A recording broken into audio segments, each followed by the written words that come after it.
Hello, BookTube.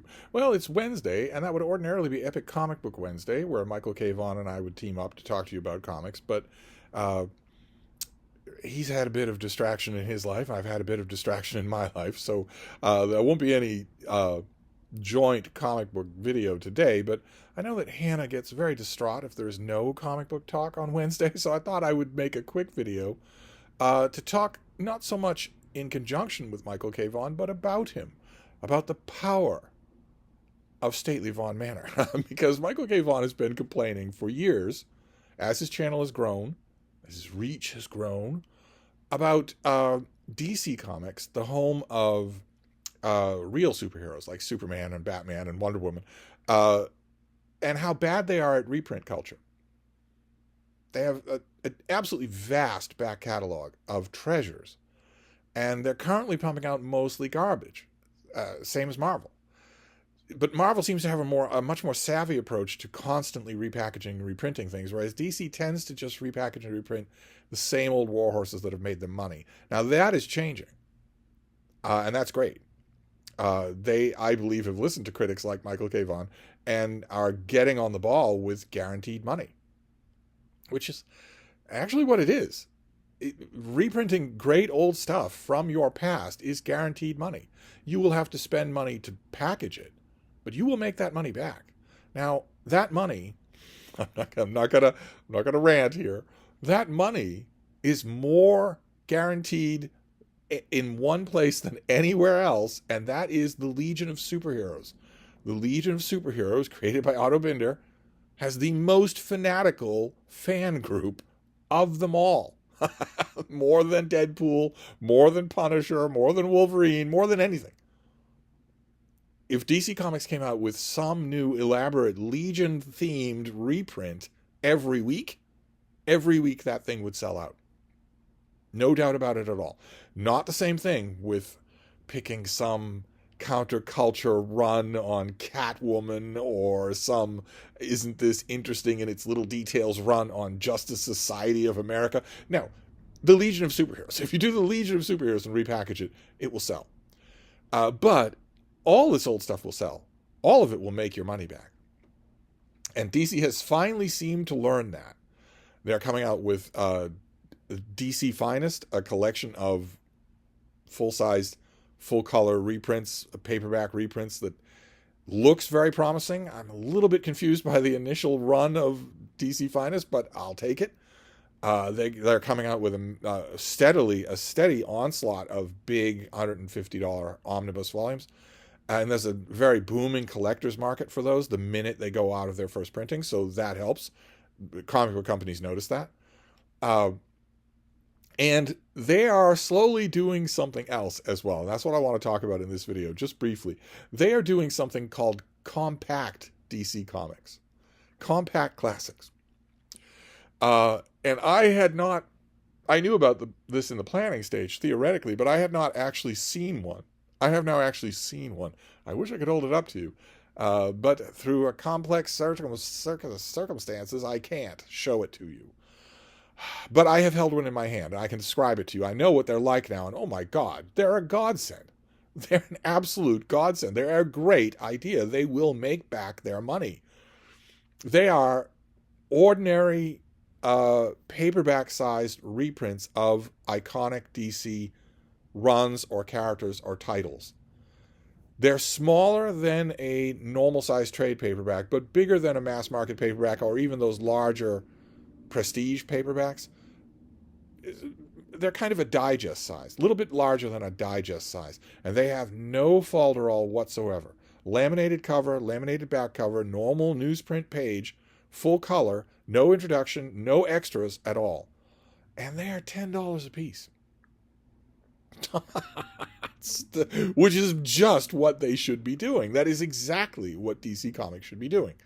And I want to show you some of the ones that they did. Now, the first one I want to show you is the only one that I've actually held in my hand. I believe it's the only one of the ones I'm going to show you that's actually out yet.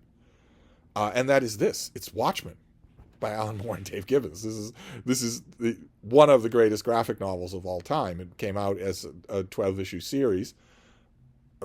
What the world would be like if superheroes were real and were actually in it. That is the character of Rorschach. I've talked about the Watchmen many, many times on this channel. We've gone through it many, many times. It's great. It is infinitely rereadable.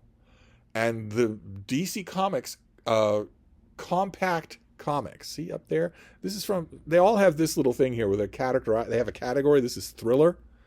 I don't know why you would categorize this as a thriller when there's a 20-foot tall radioactive naked blue man in it, but nevertheless, it is thrilling. Absolutely, it is thrilling. And I think that the compact line has kicked off with this, but this is this is not expurgated. It's not abridged. It's the whole of the Watchmen, and it's $10 for a paperback. That is absolutely great. And a lot of the stuff, now I have picked and choose here. There are quite a few things in the DC compact comics line. There are quite a few things in this line that are really going to appeal to Michael K. Vaughan, and therefore, by inference, the rest of you, but not me. Quite a few things that are not going to appeal to me. He's a guy in a bat suit, for Pete's sake. Will you people get over it? Anyway, there are quite a few things like that, quite a few of them. But there are quite a few things that are appealing too, as well. And another one is this, Kingdom Come. Mark Waid, Alex Ross. Again, one of the greatest graphic novels in DC history. This one, not the story of rip-offs of old Charlton comics, but rather DC Comics' iconic characters set in the future. Getting the band back together, dealing with disillusionment. And Kingdom Come is amazing. Now, I haven't actually held this one in my hand, so I don't know if it includes, and I've said these things don't appear to have any extras to them at all, but Alex Ross has actually done a follow-up chapter to Kingdom Come. A tiny little thing, just a few pages. I think it's brilliant. I think it's beautiful. I've shown it to you before. It's one of my favorite sequences in all of superhero comics. I don't know if that will be in here. But the main thing will be in here. And how amazing that is true. The pages are a little bit smaller than a normal-sized graphic novel, so I guess there'll be purists out there who will say that maybe that does a disservice to beautiful artwork. But in terms of getting people to read it, I can't think of anything more inviting than a $10 Kingdom Come. We also have this. This is Mark Waid again. This is Superman Birthright. Lenil Francis Yu does the artwork here. This is Mark Waid basically doing a retelling of Superman's origin story, because the unspoken, or maybe it's spoken on editorial levels, but to the fans, the unspoken dictum of DC Comics for its great trilogy for Superman, Batman, and Wonder Woman is that these are basically mythological figures. They've sort of transcended the medium in which they first appeared. They're basically mythological figures, which means that you aren't really upsetting anyone, and you certainly aren't violating continuity if you have writers and artists come along and do respectful retoolings of their origin story, without really caring and without really expecting any outcry from fans that this latest version of the origin story doesn't exactly match up with the last version of the origin story. I actually don't mind that approach at all. Every fan is going to have what they refer to as their head canon. My head canon for the origin story of Superman is Action Comics number 500, written by Cary Bates and drawn by Kurt Swan. As long as I have that issue, I know what Superman's origin story is. This is not quite that. This is actually radically different from that. I think this owes a lot to an original screenplay for what was going to be the Nicolas Cage Superman movie. But this is a Superman origin story, unlike a lot of others. This is one in which Clark Kent knows Lex Luthor when they are boys. It's one in which, thanks to Yu's artwork, Yu has a weird fixation with teeth. Everybody has rabid ferret faces all throughout this book. All the characters do. And this has come out before. This came out as a miniseries, and then as a hardcover, which I have, and then as a trade paperback. And now it's out as a $10 paperback, which is great. This has some fantastic sequences in it. Superman learning about himself, learning about his own origin, Lex Luthor learning about that origin, Superman meeting Lois Lane, meeting Clark Kent and Jimmy Olsen. And Waid is a very respectful comic book writer. He's not a flamethrower at all. So this is an interesting take on the origin of Superman. It's not my favorite version of the origin of Superman, and it's not my headcanon, but it's very good stuff to read. And Uh, it has the best final moment in any Superman story. The final moment is sheer Mark Waid genius. I was verklempt when I saw it. It was amazing. I'm not sure that I agree with it, but oh my God, did I love it. That final moment when all the shooting is over. And it's also, it is epically drawn. I don't understand weird fixation with people's teeth. That's all. Then we have also, this is Warren Ellis and Brian Hitch. This is of its time, but I loved it, and it is revisitable, very much revisitable. I'm not quite sure what I make of it. A big chin-stroking philosophical retrospective on this book might be in order. This is The Authority. A $10 paperback. This is called Adventure. A $10 paperback of what I assume, I haven't held this in my hand, but I'm assuming it's the first big arc of The Authority. The Authority under Hitch and Ellis had 2 big arcs. I'm assuming this is the first one.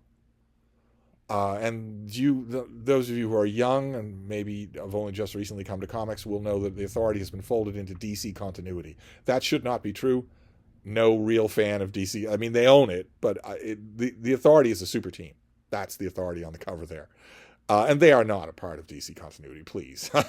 No, they are not. But nevertheless, they're a team of, basically you could call them superheroes. I don't think they ever refer to themselves that way. They are enhanced individuals. There's the engineer, who has super technological, 2 or 3 pints of super technological skin that actually is her skin. It actually coats her own body and allows her to do all sorts of super technological things. There's Jack Hawksmoor, who is symbiotically bonded to giant cities. He is the god of cities. He can communicate with cities and he understands them, and they give him all sorts of superpowers. There's Jenny Sparks, this one here wearing the Union Jack. She is the spirit of the 20th century and talk about ending moments. She gets the greatest character arc conclusion in the first arc of The Authority of any superhero character. Oh my God. Oh my God. The final moments of the final issue of this first arc. You could have, an atomic bomb couldn't have blown me away from the page while I was reading it. I was so hooked. There's Apollo and the Midnighter, a sort of Superman and Batman knockoffs. There's the Doctor, a Dutch drug addict who is a sorcerer. He's the sorcerer on the team, and he is in psychic communication with all the great doctors of the past. He communicates with them. He wears their mantle. He's not just a sorcerer. He is the doctor of this plane of reality.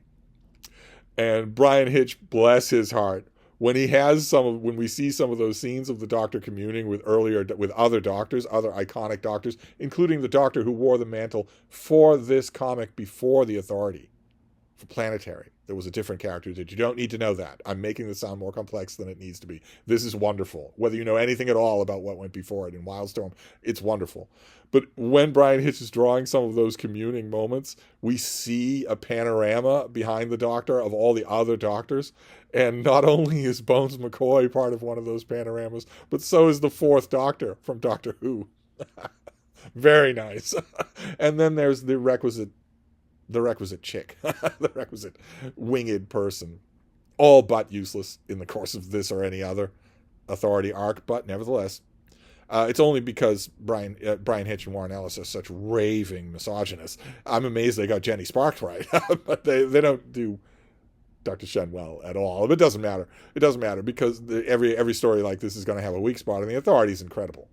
The dramatic beats here are very obvious. They're very adolescent boy, but these are amazingly good stories. I actually don't know how much is in this volume. I'll be very interested to see. And then, because I'm just rambling now, we can finish up with another great DC product. Everything that I've shown you so far is great. Even The Authority is great in its own way, in its own Bush-era way. It is great.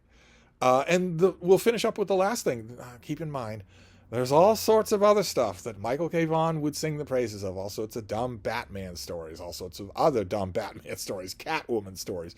Slime mold or swamp person stories. Whatever. There's all sorts of crap like that will please him. But he will also be pleased by these. And this last one is pure superhero stuff. This is the great Darwin Cook. The late, great Darwin Cook. This is DC New Frontier. How amazing that there's a $10 paperback of this. Which one is this? This is Sci-Fi Adventure. All of our iconic DC superhero characters, only much like the Watchmen, deals with what would the world really be like if superheroes were actually real. This does something parallel to that and says, what would DC's iconic characters be like if they were in the real world and real time passed for them? This is amazing. It's absolutely wonderful. And I have this as a gigantic, oversized hardcover. Here I will have it as a smaller paperback. That'll be wonderful. Wonderfully convenient. And everything that I've shown you so far is $50 together for all of that stuff. It's $50 together.